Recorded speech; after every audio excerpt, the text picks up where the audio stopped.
नमस्कार. Share market Marathi या YouTube चॅनलवर आपल्या सर्वांचं हार्दिक स्वागत. आजच्या व्हिडिओमध्ये आपण निफ्टी, बँक निफ्टी आणि सेन्सेक्स या तीन इंडेक्समध्ये वीकली आणि डेली टाइम फ्रेममध्ये विश्लेषण करणार आहोत. ह्या विश्लेषणामुळे आपल्याला ह्या तीन इंडेक्स सोबतच ओव्हरऑल मार्केटमध्ये पुढील आठवड्यात कशा प्रकारे मूव्हमेंट होऊ शकते, कुठे सपोर्ट घेतला जाऊ शकतो, कुठे रेझिस्टन्स फेस केला जाऊ शकतो, चालू असलेला ट्रेंड जर असाच चालू राहिला तर कोणती टार्गेट्स बघायला मिळू शकतात, जर ट्रेंड रिव्हर्स होणार असेल तर तो कोणत्या लेवल पासून होऊ शकतो, ह्यासारख्या अनेक विषयांचं अतिशय विस्तृत असं विश्लेषण आपण आजच्या या व्हिडिओमध्ये करणार आहोत. त्यामुळे आजचा हा व्हिडिओ अतिशय महत्त्वाचा आहे आणि आपण सर्वांनी तो शेवटपर्यंत अजिबात स्किप न करता पूर्ण बघावा. मात्र या विश्लेषणाला सुरुवात करण्यापूर्वी मला तुम्हाला शेअर मार्केट मराठीच्या ॲप विषयी थोडक्यात माहिती सांगायची आहे. शेअर मार्केट मराठीचं ॲप आता Android आणि iOS अशा दोन्हीही प्लॅटफॉर्मवर उपलब्ध आहे.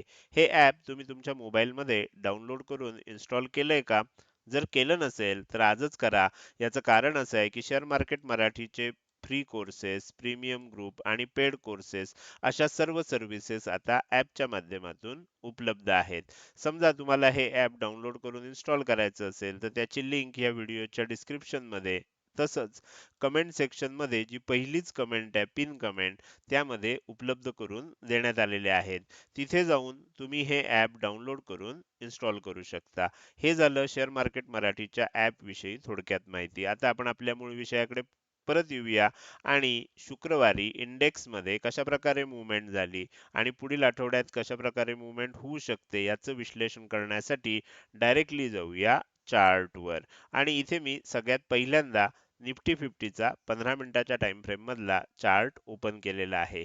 मागच्या 2-3 दिवसापासून मी सातत्यानं सांगत होतो की निफ्टी 50 मध्ये आपल्याला एक छोटंसं सेलिंग अपेक्षित आहे आणि हे सेलिंग कुठपर्यंत अपेक्षित आहे तर 25,500 पर्यंत अपेक्षित आहे आणि त्यानंतर जर बाउन्स आला तर निफ्टीमध्ये एक चांगला बाउन्स येण्याची शक्यता आहे.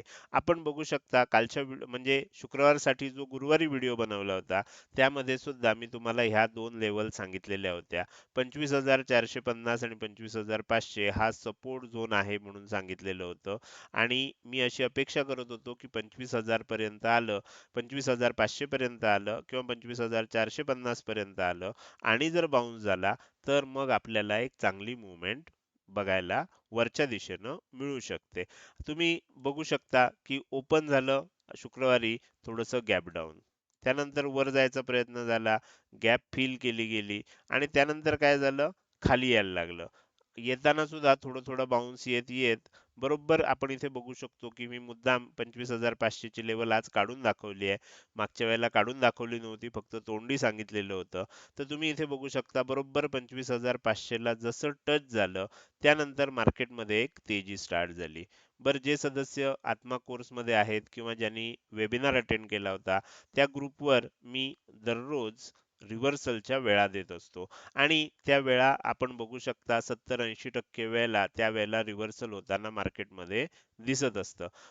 शुक्रवारसाठी सुद्धा हीच वेळ दिलेली होती 10:30 पावणे 11च्या दरम्यानची की ज्या वेळेला काय होऊ शकतं, रिव्हर्सल होऊ शकतं. बरोबर त्याच वेळेला 25,500 ला पण टच झाली किंमत आणि त्यानंतर रिव्हर्सल स्टार्ट झालं. त्यानंतर हे रिव्हर्सल झाल्यानंतर मी आधीच सांगितलं होतं की जोपर्यंत डब्ल्यू पॅटर्न बनत नाही तोपर्यंत आपल्याला मार्केटमध्ये खरेदी करायचं नाही किंवा मार्केटमध्ये आपलं विश्लेषण बुलिश करायचं नाहीये. तोपर्यंत आपलं विश्लेषण हे बेरिशच ठेवायचं आहे. तर तुम्ही बघू शकता की हे सेलिंग झालं. त्यानंतर हाय बाईंग व्हायला लागलं, हे वर जायला लागलं.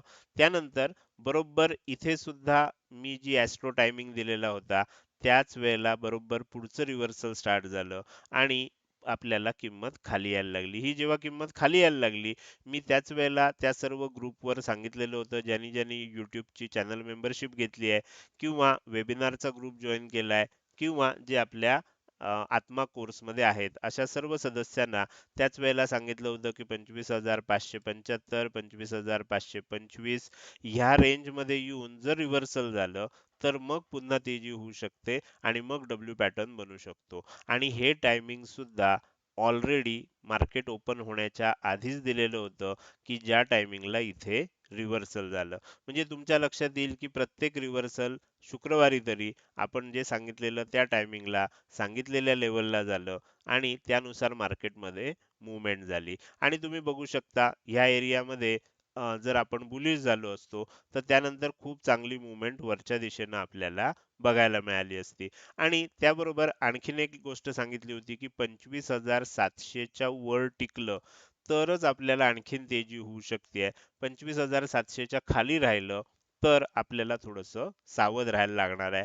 म्हणून मी टार्गेट सुद्धा सांगताना सांगितलं होतं की ह्या बुलिश मुवमेंटचं मोमेंटम जे आहे किंवा बुलिश मुवमेंट जी आहे त्याचं टार्गेट 25,695 ठेवायचं असं मी सांगितलं होतं. तुम्ही बघू शकता की त्याच्या आसपासच असताना आपल्याला तिथेच राहिलं. 25,700च्या वर टिकलं तरच आणखीन तेजी होऊ शकते असं सांगितलं होतं. बरोबर तिथपर्यंत आपल्याला टार्गेट आलेलं बघायला मिळालं. तर हे आपण ॲस्ट्रोच्या साहाय्यानं सर्व गोष्टी सांगतो. माझा अजिबात असा दावा नसतो की आपण 100% ॲक्युरेट ॲनालिसिस करू शकतो. पण तुम्ही किती टक्के ॲक्युरेट ॲनालिसिस होऊ शकतं, हे जे सदस्य नियमित हे बघत असतात त्यांना चांगलंच लक्षात येत असेल. मला वेगळं सांगण्याची गरज नाही. तर हे झालं निफ्टी 50 साठीचं विश्लेषण की कशा पद्धतीनं शुक्रवारी मार्केटमध्ये मूव्हमेंट झाली. आता आपल्याला बघायचं आहे की वीकली आणि डेली टाइम फ्रेम मध्ये आपल्याला निफ्टी 50चा चार्ट काय सांगायचा प्रयत्न करतोय. त्यासाठी मी या सर्व लेवल काढून टाकतोय आणि पहिल्यांदा निफ्टी 50चा चार्ट वीकली टाइम फ्रेम मध्ये ओपन करतोय. हा चार्ट वीकली टाइम फ्रेम मध्ये ओपन केलाय. थोडंसं झूम आउट करूया म्हणजे मग आपल्याला इथे व्यवस्थित दिसू शकेल. आता तुम्ही जर इथे बघितलं तर इथे आपल्याला एक गोष्ट दिसत होती पण आपल्याला परफेक्ट पाहिजे तसा एम पॅटर्न हा नव्हता आणि त्यानंतर हे सेलिंग झालं होतं. आता जर तुम्ही बघितलं ह्या आठवड्यात तर ह्या आठवड्यात दोन मोठ्या इव्हेंट घडल्या. तुम्ही बघू शकता ह्या आठवड्याचा हाय इथे आहे, या आठवड्याचा लो इथे आहे. म्हणजे 24,600 पासून 26,400 पर्यंत म्हणजे जवळजवळ 1,800 पॉइंटचा आपल्याला इथे डिफरन्स दिसतोय. बरोबर. हा डिफरन्स जो आहे एवढं मोठं वीकली कॅन्डल बनण्याचं कारण दोन महत्वाच्या घटना या आठवड्यात घडल्या. एक म्हणजे आपल्याला मागच्या रविवारी बजेट होतं आणि त्या बजेटमुळे एक व्होलाटाईल मुवमेंट आपल्याला बघायला मिळाली. त्याचबरोबर त्यानंतर इंडिया US ट्रेड डीलचा सुद्धा परिणाम आपल्याला इथे बघायला मिळालेला होता. तर अशा प्रकारे दोन गोष्टी असल्यामुळे मार्केटमध्ये खालच्या बाजूला सुद्धा एक मोठा स्विंग लागला, वरच्या बाजूला सुद्धा एक मोठा स्विंग लागला आणि खूप मोठी कॅन्डल इथे तयार झाली आहे. अशा वेळेला काय होतं, नेक्स्ट वीक मध्ये म्हणजे पुढच्या आठवड्यामध्ये एक इनसाइड कॅन्डल बनू शकते. ती कदाचित काय होईल, अशी वरच्या बाजूला बनेल. बरोबर. कदाचित वरच्या बाजूला बनेल, कदाचित इथेच कुठेतरी ओपन होऊन खालच्या बाजूला येईल, अशी एक रेड कॅन्डल बनेल. बरोबर. अशी रेड कॅन्डल बनेल. असं ह्या दोनपैकी कुठलीतरी एक कॅन्डल बनण्याची शक्यता आहे. पण पुढच्या आठवड्यात शक्यतो इनसाइड कॅन्डल बनण्याची शक्यता आहे. पुढच्या आठवड्यात हा हाय सुद्धा ब्रेक होण्याची शक्यता वाटत नाही किंवा हा लो सुद्धा ब्रेक होण्याची शक्यता वाटत नाही. अर्थात ही शक्यता सांगतोय मी. एखाद्या वेळेला आणखीन काही न्यूज आली तर हाय सुद्धा किंवा लो सुद्धा ब्रेक होऊ शकतो. आपल्याला पुढच्या आठवड्यात रेंज बाउंड मार्केट राहण्याची शक्यता आहे. थोडंसं बुलिश राहण्याची शक्यता आहे जर 26,700च्या वर टिकलं तर. नाही टिकलं तर परत सेलिंग येऊ शकतं. आणि त्याच्या पुढच्या आठवड्यात समजा मी तुम्हाला एक उदाहरण सांगतो की काय झालं पुढच्या आठवड्यात, समजा आपण असं समजूया की एक छोटी कॅन्डल अशी तयार झाली. ओके. तर पुढच्या आठवड्यात आपल्याला काय करायचं आहे, मग ही इनसाइड कॅन्डल असेल. या इनसाइड कॅन्डलचा जर हाय ब्रेक झाला त्याच्या पुढच्या आठवड्यात तर मग तेजी करायची आहे. जर हा लो ब्रेक झाला तर आपल्याला मंदी करायची आहे. तर अशा प्रकारे आपल्याला लक्षात येऊ शकेल. त्यामुळे एक आठवडा आपल्याला थोडंसं इंट्राडेवर अवलंबून राहावं लागेल आणि मग आपण वीकली वर पुन्हा परतू शकतो. तर अशा प्रकारे पुढच्या आठवड्यामध्ये आपल्याला फारसं या वीकली मधून काही दिसत नाहीये. फक्त एवढंच कळलं की हे जे सेलिंग झालं होतं आणि त्यानंतर पुन्हा या आठवड्यात सेलिंग झालं होतं ते आता सगळं भरून हळूहळू किंमत आता वरच्या दिशेनं जायला सुरुवात झालेली आहे. तुम्ही जर इथे हे लावून बघितलं तर तुमच्या लक्षात येईल फिब रिट्रेसमेंट लेवल तर 50% आणि 50%च्या थोडंसं वरच आपण आलेलो आता दिसतोय. तर अशा प्रकारे चित्र आपल्याला इथे क्लिअर दिसायला लागलेलं आहे. मी तुम्हाला इथे फिब रिट्रेसमेंट लेवल लावून दाखवतो. ह्या हाय पासून समजा ह्या हाय लो पर्यंत गेलो तर आपल्याला 50% लेवल जी आहे ती 25,472 ची होती बघा. आणि आता 61.8% लेवलचा रेझिस्टन्स घेऊन क्लोजिंग आलेला आहे. म्हणजे 65,685 च्या आसपास आपल्याला ही 61.8% ची लेवल आहे. म्हणजे जर समजा इथून वर जायला लागलं, म्हणजेच थोडक्यात काय, तर 25,700 च्या वर टिकलं, तर मग पुढची लेवल काय असणार, ही असणार 25,987. अर्थात हे वीकली टाइम फ्रेम मध्ये आहे. हे काय एका दिवसात येईल असं नाही, किंवा थोडंसं मोठ्या टाइम फ्रेमचा विचार करावा लागेल. आणि ह्याच्यावर टिकलं तर मग काय होऊ शकतं, पुन्हा ह्या हाय पर्यंत किंमत जाऊ शकते. तर अशा प्रकारे आपल्याला मार्केटमध्ये सर्व गोष्टी दिसत आहेत. जर काही कारणानं 50%च्या खाली जायला लागलं, ज्याची शक्यता थोडीशी कमी वाटते मला, तर 25,472च्या खाली जायला लागलं, तर मग पुढचा त्याच्या खालचा सपोर्ट कुठे आहे, 25,260च्या आसपास आहे. त्याच्याही खाली जायला लागलं तर मग 24,996 म्हणजे 25,000चा सपोर्ट आहे. तर अशा प्रकारे खालच्या दोन लेवल, वरच्या दोन लेवल आता तुमच्या लक्षात आल्या असतील. तर ह्या पद्धतीनं सुद्धा तुम्ही मार्केटमध्ये निफ्टीचं विश्लेषण करू शकता. माझ्या मते निफ्टीचं विकली टाइम फ्रेम वरचं विश्लेषण आता तुमच्या लक्षात आलं असेल. तर आपण आता जाऊया डेली टाइम फ्रेम मध्ये. डेली टाइम फ्रेम मध्ये काय दिसतंय तुम्हाला, डेली टाइम फ्रेम मध्ये हे दिसतंय की आपल्याला इथे 2 तारखेला जी एक ग्रीन कॅन्डल इनसाइड कॅन्डल बनली होती, त्याचा हाय ब्रेक झाला, डायरेक्ट गॅप अप ओपन झालं, आणि त्यानंतर आता हळूहळू सेलिंग येते. तुम्हाला इथे एक गोष्ट लक्षात येईल बघा, हा हाय वर बनला, हा हाय लोअर बनला, हा त्याच्यापेक्षा लोअर बनला, हा त्याच्यापेक्षा लोअर बनला. म्हणजे हळूहळू काय होतंय, हे जे लो आहेत ना, हे खाली खाली बनत चाललेत, लोअर लो बनत चाललेत, लोअर हाय बनत चाललेत, बरोबर. आता हे जे आपल्याला सिक्वेन्स चाललाय, हा ब्रेक व्हायला पाहिजे असेल, तर आपण इथे डेली टाइम फ्रेम वर काय दिसतोय, एक हॅमर कॅन्डल बनलेली दिसतोय. हॅमर कॅन्डलचा जर समजा हाय ब्रेक झाला, तर मग आपल्याला हा जो सिक्वेन्स मागचे 4 दिवस आपल्याला बघायला मिळतोय लोअर हायचा, तो ब्रेक होईल आणि मग हळूहळू तेजी आपल्याला होताना बघायला मिळेल. आणि तेजीमध्ये आपल्याला मोमेंटम सुद्धा दिसेल. मोमेंटम का दिसत नव्हता, कारण हे हळूहळू खाली येताना दिसत होतं. आता जर वर जायला लागलं तर मोमेंटम दिसेल. हा जर लो तोडला तर मात्र पुन्हा एकदा आणखीन खाली जाण्याची शक्यता आहे. जी शक्यता थोडीशी कमी वाटते मला. मला विचाराल तर 70 ते 80% शक्यता हळूहळू वर जाण्याची आहे. पण आपण असं म्हणू शकतो की 10 ते 20% शक्यता खाली येण्याची देखील याच्यामध्ये असू शकते. तर ह्या पद्धतीनं आपल्याला आता निफ्टी फिफ्टीचा चार्ट वीकली आणि डेली टाइम फ्रेम वर दिसतोय. सोमवारी जर समजा हा हाय ब्रेक झाला, तर मग आणखीन वर जाण्याची शक्यता आपल्याला नक्कीच आहे. तर माझ्या मते निफ्टी फिफ्टीचं विश्लेषण आता तुम्हाला व्यवस्थित समजलं असेल. आता आपण पुढे जाऊया आणि बँक निफ्टीचं विश्लेषण करूया. इथे मी बँक निफ्टीचा 15 मिनिटाच्या टाइम फ्रेम मधला चार्ट ओपन केलेला आहे. जसं मी निफ्टीमध्ये सांगितलं होतं की किंमत आणखीन थोडी खाली येऊ शकते आणि त्यानंतर डब्ल्यू पॅटर्न म्हणून तेजी होऊ शकते, जे बँक निफ्टीमध्ये सुद्धा होताना आपल्याला दिसलेलं आहे. इथे सुद्धा तुम्ही चेक करू शकता की बँक निफ्टीमध्ये सुद्धा जसं आपल्याला पाहिजे तशा पद्धतीनं हा लो जो आहे तो लोअर लो बनला, हा हायर लो बनला, हा जो काय हाय बनला होता तो जेव्हा ब्रेक झाला, डब्ल्यू पॅटर्नचं ब्रेकआउट आलं असं आपण म्हणतो. आता पुढच्या व्हिडिओमध्ये, उद्याच्या व्हिडिओमध्ये तुम्हाला हे लक्षात येईल की हा डब्ल्यू पॅटर्न निफ्टीमध्ये असेल, बँक निफ्टीमध्ये असेल किंवा सेन्सेक्स मध्ये असेल, तो बनलेला आहे. पण त्याचं ब्रेकआउट सुद्धा टेक्निकल ब्रेकआउट आलंय. ॲस्ट्रोनुसार ब्रेकआउट कधी येणार हे तुम्हाला उद्याच्या व्हिडिओमध्ये सांगणार आहे. कारण आजच्या व्हिडिओमध्ये आपल्याला काय करायचंय, वीकली आणि डेली अनालिसिस सुद्धा करायचंय. तर इथे सुद्धा सेम पद्धतीनं मुवमेंट झाली आहे. आता आपण काय करूया, आता हा चार्ट जो आहे हा वीकली टाइम फ्रेम मध्ये ओपन करूया. वीकली टाइम फ्रेम मध्ये ओपन केलाय बँक निफ्टीचा चार्ट. बँक निफ्टी मध्ये जर तुम्ही बघितलं तर नवीन हाय आपल्याला इथे बनलेला दिसला या आठवड्यात. अचानक खूप वर गेलं, पूर्वीचा हाय साधारण इथे होता, तो ब्रेक करून नवीन हाय आपल्याला बँक निफ्टी मध्ये बनलेला दिसतोय. तो अगदी आपण म्हणू शकतो 62,000च्या थोडासा खालच्या बाजूला बनलेला आपल्याला इथे दिसतोय. तर अशा प्रकारचा हाय बनला. लो सुद्धा जर तुम्ही बघितलं, कंटिन्युअस लो लो बनत होते, तसं इथे सुद्धा बनला. मात्र त्यानंतर हाय सुद्धा ब्रेक झाला. इथे सुद्धा एक खूप मोठी कॅन्डल बनलेली दिसते. पुढच्या आठवड्यात कदाचित काय होईल, थोडं थोडं वरच सरकेल. पण जर नाही सरकलं तर आपलं कसंही झालं म्हणजे पुढच्या आठवड्यात कशाही प्रकारची मूव्हमेंट झाली तरी जसं निफ्टीमध्ये सांगितलंय तसं बँक निफ्टीमध्ये पण हा हाय ब्रेक करणं अवघड आहे आणि हा लो ब्रेक करणं सुद्धा अवघड आहे. त्यामुळे आपल्याला एकदम पेशंटली विचार करून जर ट्रेडिंगचा निर्णय किंवा इन्व्हेस्टमेंटचा निर्णय घ्यायचा असेल तर आणखीन एक आठवडा वाट बघणं आवश्यक आहे. आणि त्यानंतर समजा अशी एखादी कॅन्डल जशी कुठे बनेल या पूर्ण एरियामध्ये त्याचा हाय ब्रेक व्हायला लागला तर आपण तेजीचा विचार करू शकतो. त्याचा लो ब्रेक व्हायला लागला तर आपण मंदीचा विचार करू शकतो. मात्र इंट्राडे जर हे बघायचं असेल तर थोड्याशा कमी टाइम फ्रेम मध्ये जाऊन ते बघावं लागेल. वीकली टाइम फ्रेम मध्ये अनालिसिस करताना आपल्याला आणखीन एक आठवडा थांबण्याची गरज आहे, जसं निफ्टी मध्ये होतं. आता आपण डेली टाइम फ्रेम मध्ये जाऊया.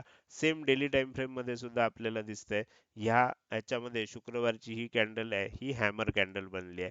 मागच्या आपण जर बघितलं 3-4 दिवसापासून तर लो खाली खाली खाली बनताना आपल्याला दिसत आहेत. हाय सुद्धा हळूहळू खाली येताना दिसत आहेत. अशा वेळेला जर सोमवारी हा म्हणजे शुक्रवारचा हाय आहे तो ब्रेक झाला आणि किंमत वर टिकायला लागली तर मग हळूहळू काय होऊ शकतं, आणखीन तेजी आपल्याला बघायला मिळू शकते. जसं निफ्टीचं विश्लेषण होतं सेम बँक निफ्टीचं विश्लेषण आहे.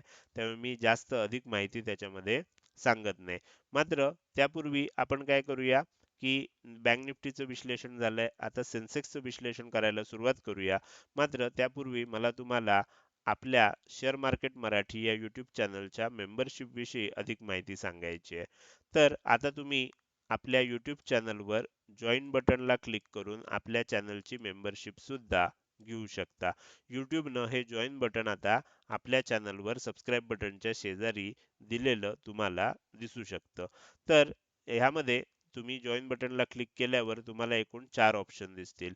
तुम्ही ब्रॉन्झ मेंबरशिप घेऊ शकता, सिल्वर मेंबरशिप घेऊ शकता, गोल्ड मेंबरशिप घेऊ शकता किंवा प्लॅटिनम मेंबरशिप घेऊ शकता. त्यासाठी लागणारे जे पैसे आहेत ते तुम्हाला YouTube वरच भरायचे आहेत. बरोबर? आणि ह्या प्रत्येक मेंबरशिप मध्ये तुम्हाला काय बेनिफिट मिळणार आहे तर ते जॉईन बटनला क्लिक केल्यावर तिथे तुम्हाला वाचता येईल. तर त्या पद्धतीनं तुम्ही योग्य तो मेंबरशिप निवडा. सध्या गोल्ड मेंबरशिप आणि प्लॅटिनम मेंबरशिप या दोन मेंबरशिपला सर्वात जास्त डिमांड आहे आणि त्यामुळे त्या दोन मेंबरशिपसाठी ज्या काही फॅसिलिटीज आहेत त्या मी द्यायला सुरुवात केलेली आहे. तुम्हाला ह्या मेंबरशिप विषयी अधिक माहिती पाहिजे असेल तर तुम्ही काय करू शकता, हा जो माझा नंबर आहे हा व्हॉट्सअप मेसेजचा नंबर आहे. याच्यावर कॉल कुठल्याही प्रकारचे स्वीकारले जात नाहीत. तुम्हाला जर ह्या यूट्यूब चॅनल मेंबरशिप विषयी अधिक माहिती पाहिजे असेल तर व्हॉट्सअप मेसेजद्वारे तुम्ही ह्या नंबरवर संपर्क साधा. नंबर आहे 9405927989. इथे तुम्हाला ह्या चॅनल मेंबरशिप विषयी अधिक माहिती सांगितली जाईल. तर हे झालं यूट्यूब चॅनल मेंबरशिप विषयी. आता आपण आपल्या मूळ विषयाकडे परत येऊया आणि राहिलेल्या इंडेक्सचं म्हणजेच सेन्सेक्सचं विश्लेषण करायला सुरुवात करूया. आपण शुक्रवारसाठी सेन्सेक्सचं जे विश्लेषण केलं होतं त्यामध्ये इथेही सांगितलं होतं की 83,000 किंवा 82,800 हा सपोर्ट झोन आहे. हे मी तोंडी तुम्हाला सांगत होतो आणि ह्या एरियापर्यंत किंमत खाली येऊ शकते आणि इथून बाउन्स येऊ शकतो किंवा म्हणजे इथे मी 3 सांगितले होते. जसं निफ्टीमध्ये सांगितलं होतं, एक तर 83,000च्या वरच्या वर बाउन्स होईल किंवा ह्या रेंजमध्ये येऊन बाउन्स होईल किंवा ह्याच्या खाली जाऊन बाउन्स होईल. तर असे तिन्ही ऑप्शन सांगितले होते. आपल्याला काय झालं, मधला ऑप्शन इथे झालेला दिसतोय. ह्या रेंजमध्ये आलं आणि बाउन्स झाला. बरोबर? तर आपल्याला तिन्ही इंडेक्समध्ये जे लेवल्स दिलेल्या होत्या की त्या लेवल पर्यंत येऊन बाउन्स होऊ शकतो. अर्थात या ॲस्ट्रो लेवल असतात त्यामुळे त्या लेवल पर्यंत येण्याची शक्यता थोडीशी टेक्निकल किंवा बाकी फंडामेंटल अनालिसिस पेक्षा जास्त असते. तर त्यामुळे इथे त्या लेवल आल्या. बाकी वेळा तुम्हाला माहितीच आहे. आपण ज्या वेळा सांगतो त्याच वेळेला आपल्याला हे रिव्हर्सल होताना बघायला मिळतं. तर इथे सुद्धा आता डब्ल्यू पॅटर्न बनलेला आहे. हा डब्ल्यू पॅटर्न आपल्याला जसा पाहिजे तसा झालाय. म्हणजे लो खाली आहे, पहिला लो खाली आहे, दुसरा लो वर आहे आणि हा हाय ब्रेकआउट झालेला आहे. आता हा जो डब्ल्यू पॅटर्न बनलाय हा सक्सेसफुल होईल की होणार नाही ह्याच्यासाठी मी तुम्हाला पुढच्या व्हिडिओमध्ये काही लेवल्स देणार आहे आणि त्या लेवल्सच्या अनुषंगानं तुम्हाला लक्षात घ्यायचं आहे की हा डब्ल्यू पॅटर्न येणाऱ्या काळामध्ये सक्सेसफुल होतोय का का अनसक्सेसफुल होतोय आणि हे जे ब्रेकआउट मिळालंय हे आपल्याला सस्टेनेबल असणार म्हणजे टिकाऊ असणार का हे फेकआउट असणार, फेक ब्रेकआउट असणार, हे आपल्याला सोमवारी बऱ्यापैकी क्लिअर होण्याची शक्यता आहे. तर हे झालं सेन्सेक्स मध्ये शुक्रवारी काय झालं. आता आपण काय करूया, सेन्सेक्सच्या चार्टवरच्या या सर्व लेवल काढून टाकूया आणि सेन्सेक्सचा चार्ट सुद्धा वीकली आणि डेली टाइम फ्रेम मध्ये ओपन करूया. वीकली टाइम फ्रेम मध्ये जेव्हा आपण सेन्सेक्सचा चार्ट बघतोय, आपल्याला इथे काय लक्षात येतं, इथे सुद्धा सेम झालंय बघा, निफ्टी सारखं झालंय. हा जो हाय बनलाय हा खूप वर बनलाय, लो बनलाय हा खूप खाली बनलाय. साधारण 80,000 पासून 86,000 पर्यंत म्हणजे 6,000 पॉइंट्स आपल्याला एका आठवड्यात खाली आणि वर दोन्ही बाजूला टेस्ट झाले असं आपण म्हणू शकतो. तर त्या पद्धतीनं जवळजवळ 6,000 पॉइंट, एक्झॅक्ट 6,000 पॉइंट नाहीये, पण जवळपास 6,000 पॉइंटच्या आसपास आपल्याला ही मुवमेंट दिसू शकते. एवढी मोठी मुवमेंट झाली आहे. पुढच्या आठवड्यात कदाचित तेजी होणार असेल तर एक छोटी कॅन्डल इथे बनू शकते किंवा एक छोटी कॅन्डल खालच्या बाजूनं बनू शकते. तर अशा प्रकारे काहीतरी कॅन्डल्स बनतील आणि त्यानुसार मग आपल्याला पुढची मुवमेंट किंवा पुढचा विचार करावा लागेल. निफ्टी आणि बँक निफ्टीमध्ये सेमच विश्लेषण असल्यामुळे तेच तेच मी इथे तुम्हाला पुन्हा सांगणार नाहीये आणि आपण जाऊया डेली टाइम फ्रेम मध्ये. डेली टाइम फ्रेम मध्ये सुद्धा जसं निफ्टीचा चार्ट आहे, हा हाय वर आहे, त्याच्या खाली हा हाय आहे, त्याच्या खाली हा हाय आहे, त्याच्या खाली हा, असं म्हणजे लोअर हायज बनत चाललेत. आणि तुम्ही इथे बघितलं तर लक्षात येईल की लोअर लोज सुद्धा बनतायत, म्हणजे हे 3 लो जे बघितले ते एका खाली एक बनलेले दिसत आहेत. जर हे सिक्वेन्स, हे चक्र तोडायचं असेल तर काय झालं पाहिजे, सोमवारी हा जो हाय आहे शुक्रवारचा, हा ब्रेक करून किंमत वर टिकली पाहिजे. असं झालं तर मग आणखीन आपल्याला त्याच्यामध्ये तेजी बघायला मिळू शकते. कुठपर्यंत ही तेजी येऊ शकते ते आपण पुढच्या व्हिडिओमध्ये बघणार आहे आणि त्या टार्गेट्स काय असणार आणि तसं झालं तर काय होईल, या सर्व गोष्टी आपण पुढच्या व्हिडिओमध्ये बघणार आहोत. तर माझ्या मते निफ्टी, बँक निफ्टी आणि सेन्सेक्स या 3 इंडेक्स मध्ये केलेलं हे जे विश्लेषण आहे हे तुम्हाला आवडलंच असेल. हे कसं वाटलं हे आपल्याला या व्हिडिओच्या शेवटी सांगायचं आहे. जाता जाता मला तुम्हाला विचारायचं आहे की आजचा हा व्हिडिओ तुम्हाला कसा वाटला.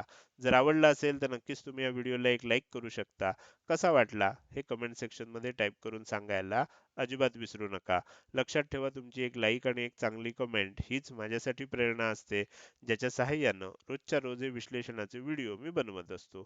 त्यामुळे व्हिडिओ बघायला सुरुवात केल्या केल्या व्हिडिओला लगेच लाईक करा. व्हिडिओ बघून झाल्यानंतर तो कसा वाटला, काही प्रश्न असतील, शंका असतील किंवा तुम्हाला मला काही सांगायचं असेल तर ते कमेंट सेक्शन मध्ये टाईप करून अवश्य सांगा.